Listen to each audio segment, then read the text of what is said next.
What's up, guys? Welcome back to another video. Today's video I'm going to make a quick talent guide for Assassination. This is going to be focused on Arena, not so much Battlegrounds and stuff like that, as you can kind of use some of these talents that aren't going to be utilized in this build for Battlegrounds and gain more burst and stuff like that.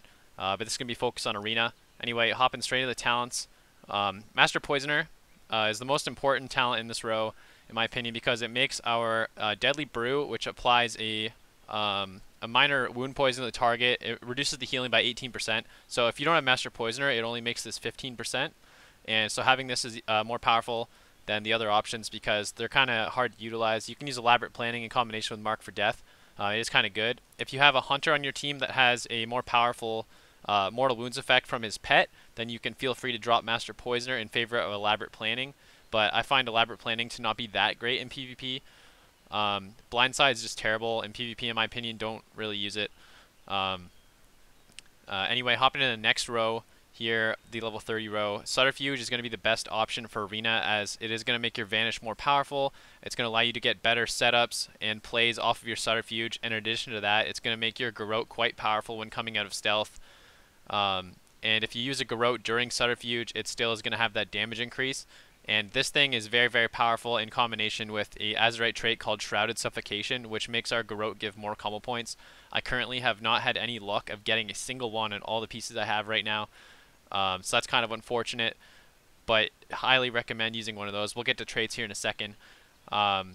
Next row, Mark for Death. Strongest in this row, in my opinion. You can also use Vigor. It has some strengths. If you're constantly getting CC'd, your energy just going back to cap, Vigor kind of takes more advantage of that. But in my opinion, Mark for Death is way more energy efficient, and it just makes the rotation feel nicer. It allows you, you can use that for a Rupture in a tight spot or a Kidney Shot. Can help you get some back-to-back and Venom Burst, which can be pretty crazy as well, even though it's like heavily nerfed from what it was a month or two back now. But yeah, Mark for Death, best in this row. Next row here, Elusiveness, in my opinion, the best. It's just versatile. Just having 30% damage reduction, even though it is a 15-second cooldown, is still quite powerful. You just have to, you can't really spam it like we used to be able to, so you have to really kind of place it in the right spot or it kind of does nothing. But its other two options really aren't that great either. Leeching Poison, even if you have Master Poisoner, it's only 12% leech, and while that might seem good, if you kill somebody from, say, 100k health to dead, you only get a 12k heal, so it's really not that big. Now, if the target's getting healing, of course you're going to get more heals and stuff like that over the course of the fight, but it's really not that great. Cheat Death. You can opt to use Cheat Death here instead of Elusiveness, but I personally don't like to rely on this as a defensive because a lot of times, depending what procs Cheat Death, you will still die through it anyway, and it's just really not that powerful. So Elusiveness overall the most consistent in my opinion, best option. Following row, Internal Bleeding. For a time, it was a kind of a toss-up between Prey on the Weak and Internal Bleeding. Iron Wire does have some uses as well, but Internal Bleeding provides the most damage out of all of these talents, and it also counts towards our Assassination Rogue passive, which grants us more energy. The Venomous Wounds, you'll see that Internal Bleeding is actually listed in the tooltip, so you do get some more energy for using it, and it makes the rotation feel smoother overall. Also, Prey on the Weak in PvP is nerfed to 5%, which makes it even easier to choose between these two.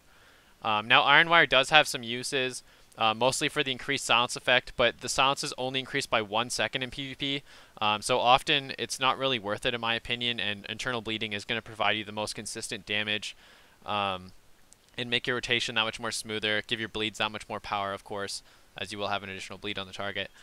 In the following row here, Toxic Blade is the best in my opinion because it just provides, it hits pretty good, provides you with that nature damage increase, which I believe is only 20% in PvP as well, but it does make your envenoms harder, allows you to burst a little bit harder, and well, Exsanguinate does let you burst actually harder than Toxic Blade. It's not realistic to be set up all the time to be able to use effective Exsanguinates, because in order to take advantage of a maximum efficient Exsanguinate, you have to just have put your bleeds up, so you would have wanted to use like Garrote for your last combo point, toss up Rupture, Mark for Death, Kidney, and then use Exsanguinate and have all your bleeds drain off really fast, right? But that's not really that practical in a PvP situation, so Toxic Blade is just almost as good as Burst, and it's a little bit easier to utilize, so that's why it's the go-to option. Venom Rush is a little bit weak here, in my opinion, doesn't provide you with that much more energy. But yeah, following row here, last row, Poison Bomb, in my opinion, is just the best option. Provides you with just a passive damage increase whenever you use Rupture or Envenom. It has a chance to smash a Vial on the ground. Does some pretty good damage. The other two are just like strictly AoE options. Hidden Blades, you can kind of do some cheesy stuff with it in combination with some traits and honor talents, but in my opinion it's not really that good and it's not up frequently enough. I mean, you can potentially go to RNG Town with Poison Bomb and smash several in a row, and that feels really good when that happens too, but it's just an overall good option. It's passive, you don't have to worry about it. Hopping into the honor talents now. Okay, so first off, I like to use Gladiator's Medallion pretty much all the time as a rogue. It just allows you to get out of some situations where you would otherwise be screwed. If you have Relentless, it's still possible to get caught and killed, in my opinion, but if you are Orc, definitely don't use Relentless because they no longer stack, and if you're a human, that's probably when I would consider using Relentless actually, because human racial has a very long shared cooldown now with Trinket, or Gladiator's Medallion, and it just like definitely Relentless is a viable option there. Personally, I just go with Gladiator's Medallion. I just like to have control of when I escape. Next, okay, so for the honor talents now, there's a couple of options you can go with. As default, or by default, I always use Creeping Venom, System Shock, and Deadly Brew. Now you can swap out either Creeping Venom or System Shock, or like I said, if you have, I wouldn't recommend dropping Deadly Brew, but if you have a Hunter pet or something that provides that Mortal Wounds effect, you could consider dropping this for Smoke Bomb.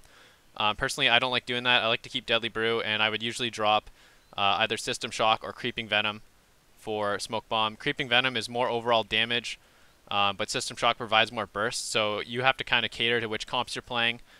But those four are all really good. Now, there is situations in Arena where I feel like maneuverability is also good, but for the most part, I just use System Shock, Creeping Venom, and Deadly Brew and just go with it. Gives you that overall damage increase, that high damage you want when you're an Assassination Rogue. Allows you to tunnel down those targets, get those kills. Anyway, we're going to hop into the next thing here. Alright, so lastly here, we're going to quickly talk about stat priority for PvP and the traits that you want to go for. Assassination has a few pretty valuable traits. It kind of comes down to preference almost, and there's not one that's like super better than the others in my opinion. But I like to have at least one Shrouded Suffocation trait, which I actually can't. Let's see if we, I can probably find one here in the thing real quick. Alright, so here we have a Shrouded Suffocation trait. So this trait is really, really powerful. Basically, whenever you use Garrote from Stealth, it's going to generate 2 additional combo points. So Garrote will give you 3 combo points, which is actually really, really crazy.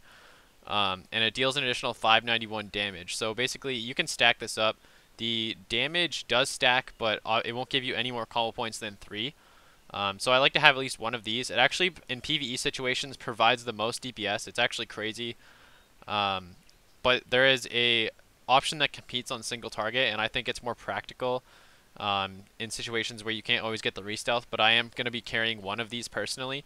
And that option is, I believe I have one here somewhere on my gear, right here, Double Dose. Basically, when you use Mutilate and the poison procs from both hits of the Mutilate, it'll do an extra 746 damage. This damage, I believe, scales with Toxic Blade. Vendetta will increase this, stuff like that. And it is a pretty good passive damage increase. You don't have to worry about, you know, getting CC'd on a proc or something like that. It does provide overall good DPS as well, and I highly recommend using it. So I'm going to be trying to use 2 Double Dose and 1 Shrouded Suffocation. Another one that could see use though too is there's one called Scent of Blood. I actually have a couple of these so far, and this one's pretty good. If you stack 3 of these and you were playing a comp that was just going for spread pressure, like, you know, if Warlocks weren't terrible, you were playing like RLS with Affliction Warlock, trying to keep Rupture rolling on multiple targets, this would grant you with a pretty big passive increase to your agility, maintaining like Rupture on 2 to 3 targets and having 3 of these traits. You would have like 800 or so extra agility, and that's, if you check your overall agility, that's a pretty fair increase to it, as you know, I have like 4.7k. So you get a pretty good passive damage increase. It could be really good, really snowbally kind of playstyle, but it's more practical in my opinion to go for a single target build. That's why I'm going Shroud Suffocation and Double Dose. And then as far as stats go, just try and get as much haste as you can and as much mastery as you can. You want to prioritize haste over mastery, and then crit, and then versatility. Crit is nerfed in PvE. I believe you go haste crit, but in PvP crits are they only crit for half, so they are worth less per point than the other stats in this situation. So we prioritize haste and mastery first. Basically, you'll get more.